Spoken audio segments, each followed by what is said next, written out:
Hi guys, welcome back to the channel. So today's video we are heading off to the vintage grass silage day. It's the Ballinfull County's vintage silage day. There's going to be lots of tractors cutting, and yeah, we're taking the 3650, the JF 900, we have the 2850 and the silage trailer, and our friend Des is taking his very nice 2650 as well, fully restored 2650. So we'll maybe swap out the 2850 and the 2650 and hopefully do a few loads with the two tractors once I fill them. So yeah, it's going to be an interesting day. There's going to be lots of harvesters walking vintage, a lot of stuff from the 60s and 70s as well, single chops, double chops, so hoping to see a nice variety. I think there's also going to be some old self-propels as well, so should be some nice content. So hope we get some footage. Don't know if we can take a drone footage, but we'll see when we get up there, and yeah, we'll see what we get. So we've got about another, let's say about 15 minutes to go until we get there, and yeah, let's keep going. We get there and we see what's happening. Alright, so bit of drone footage that I took over at the Ballinfull County's vintage grassman silage cutting event. So basically the vintage silage day was I suppose I keep describing it as like the history of silage making. What they've done is they had different genres or generations of silage harvesters all working in the one field, and you can see there's quite the selection of single chop harvesters, which is what we're looking at here. Single chop harvesters were basically the first proper silage harvester. The single chop being that it just had one chop on the grass, that chop being from a set of flails that rotated round, cut the grass. As it cut the grass, it did give the grass a little bit of a chop as well. It flung it up the chute and into the trailer. So basically that was the single chop. Worked well. Downside of it was that the grass length was pretty long, and that there wasn't a fantastic blow on the harvesters as a whole. They had to be situated relatively close to the trailer, as you can see here, and yeah, it worked though. For the time it worked fairly well. Power requirement wasn't massive, so you didn't need a massive tractor on the front of it. You can see there's 135s, 3000s, 4000s, David Brown 995s, 996s, all able to work these harvesters at relative ease. So there's not a massive power requirement there. Some lovely outfits along the line. You're just looking at them here as I'm talking, and really nice. Some lovely harvesters and also some lovely trailers.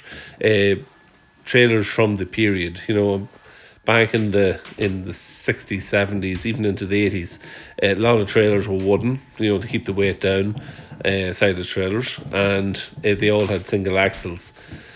So it just left them that they were relatively light, and the smaller tractors then were able to pull them as well, and they were able to go in and out of smaller gateways into fields and stuff like that, which would have been more the norm of the time, So yeah, they were just of a time.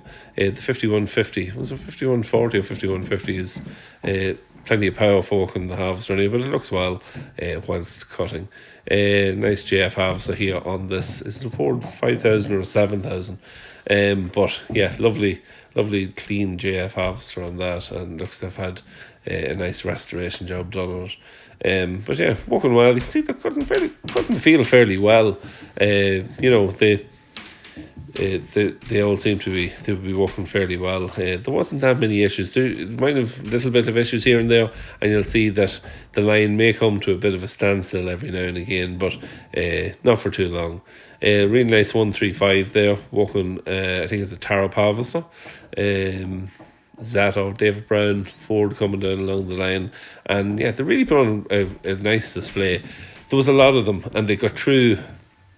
I suppose they left out maybe 4 or 5 acres, 4 acres I suppose of a square in a long length for them to cut, and they got through it pretty quick. Maybe it might have been 3 or 4 acres, but they got through it really, really quick. They had it all whipped out of it in 10 minutes. So, nice.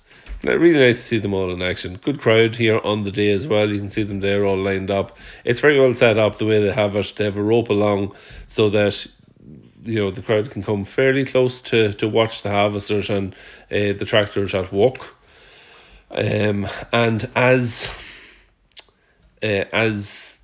the tractors and harvesters then gets a little further away, they move the rope along the line, so it just keeps the crowd fairly close to the action, which is what you want. You don't want to be standing way very far back.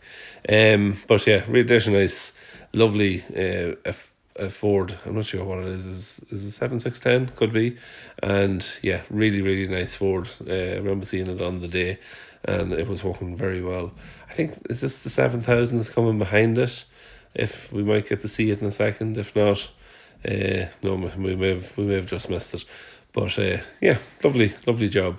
You can see the grass there. It's not as chopped as fine as what you see nowadays. But as I say, it worked very well for the time. So a little bit more footage to this. I might add a bit of music in, and then when we come to the double chops, I'll come back on and we'll do a bit of a talk on that.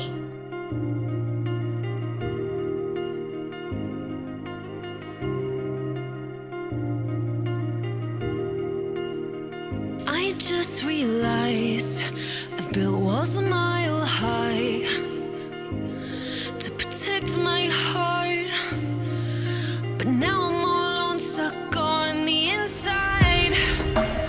The heart doesn't need a castle, it needs a bridge.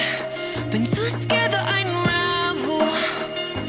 Brick by brick, I built these walls. Now I know that I am strong. Just watch me tear them down. I'm gonna tear them down. If it couldn't break your heart, is it really love? If it can't tear you apart, is it really love? Just watch me march towards the battle. I'm gonna tear down this castle. I'm gonna tear down this castle. I'm gonna tear down this castle. Watch me march. If it couldn't break your heart, is it really love? If it can't tear you apart, is it really love? If it couldn't break your heart, is it really love? If it can't tear you apart, is it really love? I criticized myself for trusting lies. I know I can't hide, 'cause then I'd be alone, stuck on the inside. The heart doesn't need a castle, it needs a bridge. Been too scared that I'd unravel.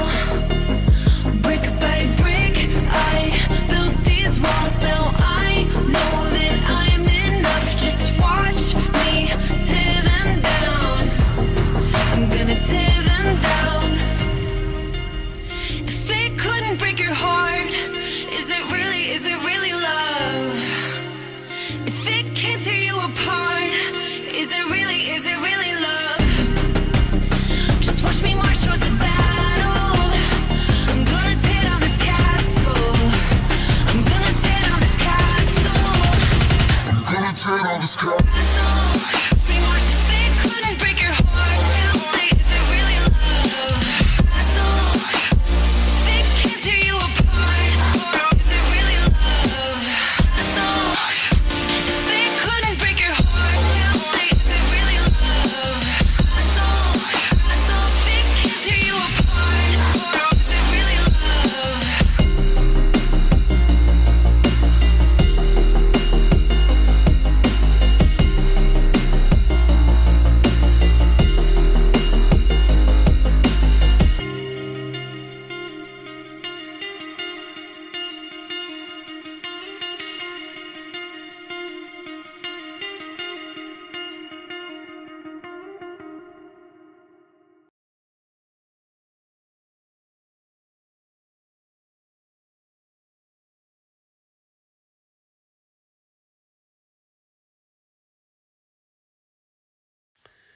Alright, so on to the next part of the working display, and we have moved on to the self-propelleds. So we've got a couple of older self-propelleds here, there's 3 of them that's working in a line.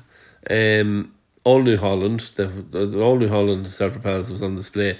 It's 60 years since the first New Holland self-propelled come into the country, so it was kind of New Holland themed, this end of it, and yeah, a couple of different variants and versions of their self-propelled over the years. The first 2 have red on them, as you can see, so they're the older ones, and the last one then is yellow. There was a lovely 7810 Jubilee, the silver, which is here pulling the cane trailer, and then this is the older, the newer of the 3 self-propels that was on show here. So just showing what they're capable of doing, and still capable of doing a good job and getting through a lot of grass. Nice team the way the New Holland harvesters are working alongside the Ford tractors. So it's kind of suits the period, and it's a nice display to be able to see working. So as I say, 60 years since the first self-propelled New Holland came into the country, and kind of the team that they were aiming for was to show these older harvesters working initially, and then we'd move on to the very latest in technology, or latest harvester. So they had John Dan O'Hare, who came up with his brand new harvester. It's new this year, and he's just showing it off and showing then what it's capable of doing. It was gobbling up grass there fairly quickly. I think they had raked up a couple of rows for him, just so that they could show it walking a little bit harder than just lifting the 10 foot or 9 or 10 foot rows that everyone else was lifting. So yeah, nice to see it in action too, and it was swallowing up the grass at a huge rate of knots. On to the double chops. Nice to see these working too. The double chops, compared to the single chop harvesters, the double chop being that it's got a similar set of flails working on the ground that cuts the grass, cuts and lifts the grass up. It usually takes it onto an auger, the grass onto an auger, which moves it over then to a spinning flywheel with knives on it, and that gives it a second chop then. So it's got the same as the single chop initially before moving the grass onto an auger, which moves it over into another set of knives, gives it another bit of a chop up, and then puts it up the chute. The grass now was a lot shorter than these. I actually really liked the grass. We had a double chop harvester that was a 6 foot elhoe for quite a few years, and I really liked the grass from it. It always fermented very well in the pit. I liked it more so than the JF's precision chop harvesting, because the precision chop is a finer chop, and I know dairymen will probably say that there's a better quality and the cattle can get more out of the grass, but for a beef man, it was a better grass. It didn't go off as quickly. When you'd open the pit, the front of it didn't go off as quickly if you weren't using it fast. Just always thought it was a better job. This is a really nice outfit here, and something that you would have seen a lot back in the day. It was John Deere 3130 with a kid harvester, and it was in fantastic condition. Really, really nice restoration job done on both at some point over the last number of years. But yeah, just really, I remember I looked at it at the time, and I really liked to see that working, because it was, as I say, something that you just seen back in the day. This is a little bit reminiscent to, I think it was a 3050 with a New Holland 6 foot harvester on it, and we had our silage cut with a friend of ours actually, who his sons now draw the silage with us. Gerard, he had a 3050 and a Tarab 5 foot harvester, and he cut our silage for years with it. So it was nice to see the 3050 in action. I would like to have seen I'd like to have seen a Tarab harvester hooked onto it, just for my own memory's sake. But yeah, the Tarab harvester, I really liked the Tarab harvesters. The issue with the Tarab harvesters was they were a great harvester, but they were only a 5 foot cut, so they were a little bit slower than the likes of the these here were a 6 foot cut, the New Hollands, and then the yellows a little bit later on. Nice David Brown here as well. I don't know whether it's is it a 14 or a 1690 or 94, can't remember, but really, really nice David Brown. I remember seeing that walking as well. Now heading over the other side of the field, got a few different outfits now. These are all pulling alongside with the double chops. So starting off now, we're just passing over a pair of lovely Zetters with a Tarapavasa, which is a good blow on it into the trailer. A couple of Fords now with a New Holland, also pulling alongside, and there's another few Fords now up the top of the field, and a Kid also pulling alongside. Doing a good job. Pulling alongside, it's not how I always remembered it. For me, double top harvester should be like the John Deere here that's coming, like the 3130, should have the harvester behind it and then a trailer hooked onto the harvester. It's just how I always remembered it and seen it. It's how it's always done in this area, but look, every area is different. So I think we're kind of coming to the end of the double chops, and we'll be moving on then.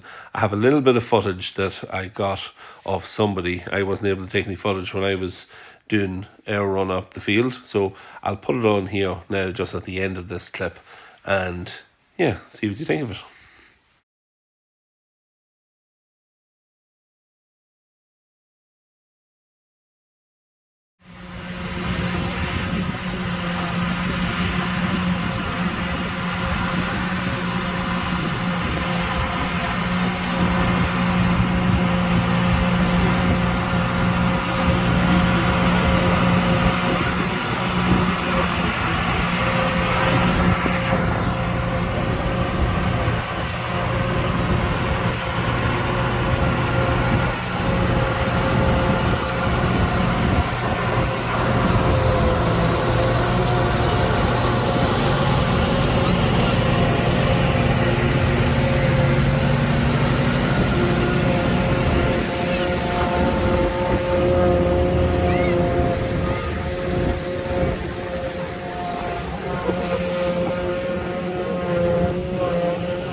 What a day and what a spectacle. We had an absolutely fantastic day at the show. The Border Counties vintage silage cutting. Just the history of silage cutting down through the years, all in the one field at the one time, so absolutely fantastic. Big thank you to Danny Rice. Danny took a bit of footage of the 3650 walking of us doing our bit. Otherwise we would have had no footage at all, so thanks to Danny. He allowed me to use his footage, and I really appreciate that. So Danny also took other footage as well. If you want to see some sounds, and he videoed stuff with the sounds of what was going on, go and check his YouTube channel. I'm going to put a link down below. Head over, have a look, see what you think. Just a different perspective. Mine was more from the air, his is on the ground, so you can check it out from his perspective, and give him a subscribe as well when you're over there. It costs you nothing. So thanks very much, Danny, and pleasure meeting yourself and your dad on the day, as well as everybody else. So many people come up to me, and it was a bit almost overwhelming at one stage, because there was so many people coming up and saying hello. There was a queue at one point, which I'm certainly not used to, and probably this is the first time really we've been out at a show since before lockdown, and it was nice to finally get to meet some of you and put faces to names that have been commenting and following me for all these years. So real pleasure to meet you all, and thanks for taking the time out to come over and say hello. But great day, really enjoyed it. Tractors worked well.